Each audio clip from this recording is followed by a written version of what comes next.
Bueno, los poníamos a ustedes en contexto acerca de todo lo que sucedió este fin de semana, de cómo quedaron los resultados, incluso de cómo reaccionaron los mercados ante esas elecciones en primera vuelta en Brasil, y es momento de analizar lo que puede venir. Saludamos a nuestra invitada, Ana María Trujillo, internacionalista. Ana María, buenas noches y gracias, como siempre, por dedicarnos unos minutos. Buenas noches, Paula, gracias a ustedes. Bueno, podríamos empezar por decir, Ana María, que se pifiaron las encuestas. En efecto, hay segunda vuelta, como se había pronosticado, pero no por una diferencia apretada. Casi que Bolsonaro habría podido ganar en primera vuelta. ¿Cómo se explica un triunfo parcial, sí, pero arrasador de Bolsonaro, como un cansancio ante la corrupción que ha vivido Brasil? Definitivamente yo creo que hay eso, un cansancio frente al tema de corrupción, pero también lo que hemos visto en estas últimas elecciones en el mundo, porque esto no es exclusivo ni siquiera de América Latina, es que se está jugando mucho al miedo, ¿no? Y jugar al miedo para un partido de ultraderecha es un elemento central, es un elemento clave. Entonces le juego a decir miedo frente a la corrupción, pero miedo también frente a que se nos vuelva algo similar también a Venezuela, lo veíamos ahora en la nota, ¿no? Diciendo pues que se vayan a Venezuela los que son partidarios del PT, y este tipo de cosas realmente en el votante juegan un rol central, porque finalmente lo que encontramos es que el votante en últimas no es tan racional. Hay un voto muy emocional, que si te están atacando con mensajes fuertemente de miedo, pues la reacción entonces va a ser votar en favor de la ultraderecha. Bueno, ¿cómo está el tema de las alianzas, posibles alianzas y sobre todo el tema de las cuentas? ¿Con quién se podría aliar Haddad, que es el que más las necesita? Y si consigue esas alianzas, ¿sí le alcanza para esa segunda vuelta? Yo realmente no creo que las alianzas le vayan a funcionar, no le van a alcanzar. Yo ¿qué haría? Haría un juego de ver qué pasó con el abstencionismo. Si tú miras, es el mayor abstencionismo de los últimos 20 años, casi, y eso es algo a lo que deberían jugar. ¿Esto qué demuestra? Obviamente el cansancio del electorado, además porque, digámosle a los televidentes que es algo central, y es que en Brasil el voto es obligatorio. Y a pesar del voto ser obligatorio, el abstencionismo fue de un 20%.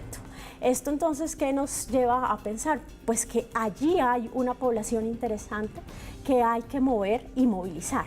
Yo realmente de las alianzas no veo de dónde tenga.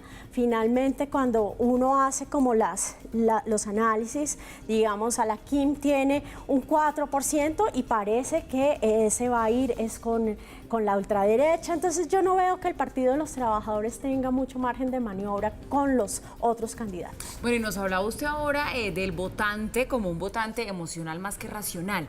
¿Deben venir cambios en el discurso ahora de cara a captar esos electores que no votaron o que de pronto pueden cambiar su voto de un candidato a otro, o no? ¿O debe Bolsonaro seguir en su línea radical, que es lo que le ha funcionado? No, Bolsonaro lo tiene claro. Tiene que seguir en lo radical, y si se puede volver un poquito más radical, yo creo que le funciona. El problema es qué hacer con el Partido de los Trabajadores, porque es que si tú miras a Haddad realmente, ¿qué opciones tiene?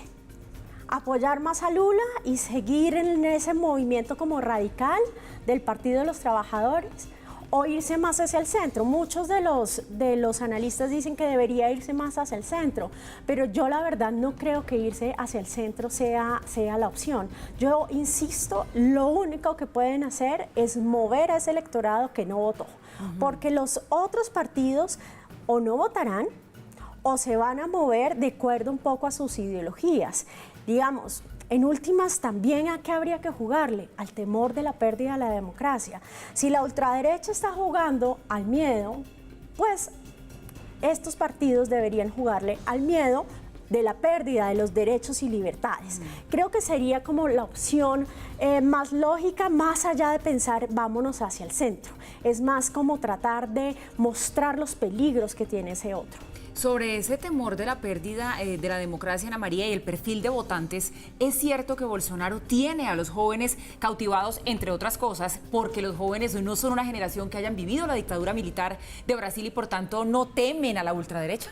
Definitivamente, además porque son personas que son muy sensibles, los jóvenes finalmente se informan más por redes sociales, son muy sensibles a estos memes, a esta información rápida que no está muy identificada con estudiar nuestra historia.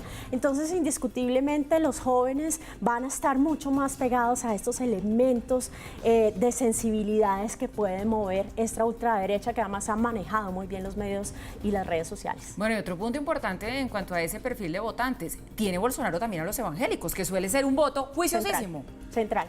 Y cuando uno miraba, por ejemplo, recuerdo con el impeachment, todos los discursos de los diputados a la Cámara, todos hablaban de Dios.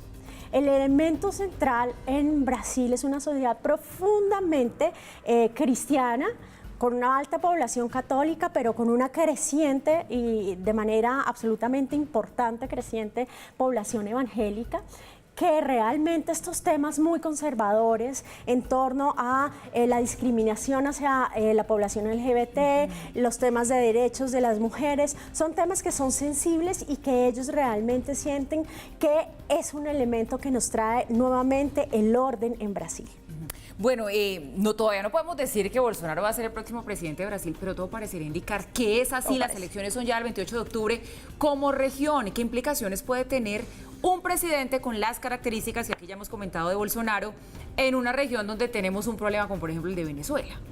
Yo creo que tiene implicaciones importantes, tiene implicaciones fundamentalmente frente a qué está pasando con UNASUR, que ya venía en un descenso, pero UNASUR digamos que es un instrumento fundamentalmente brasilero. Algunos lo han confundido con un instrumento del gobierno venezolano, no tiene nada que ver, realmente es una construcción profundamente brasilera que se va a ver entonces en jaque, más un gobierno también de derecha de Macri. Entonces digamos, a nivel de integración regional, lo que es claro es que va a haber una disminución de esos organismos intergubernamentales.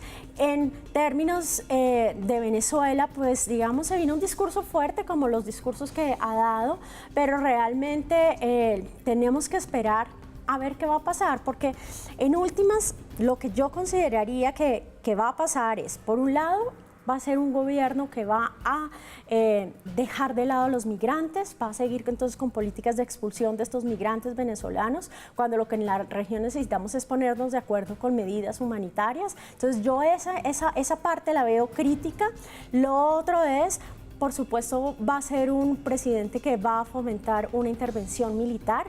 Sin embargo, insisto, digamos, allá hay muchas dificultades para obtener una intervención militar, pero creo que va a tener una resonancia interesante con el gobierno estadounidense. Bueno, pues Jair Bolsonaro es el nombre que debe empezar a resonar cada vez más en la cabeza de todos los que hacemos parte de este lado de la región. Implicaciones de lo que pase si llega a la presidencia, por supuesto que las vamos a tener. Pues Ana María Trujillo, internacionalista, nuestra invitada para hablar de ese tema. Gracias, como siempre. Era oportuno desmenuzar un poco más lo que había pasado en estas elecciones. Buenas noches. Hasta luego, que estén bien.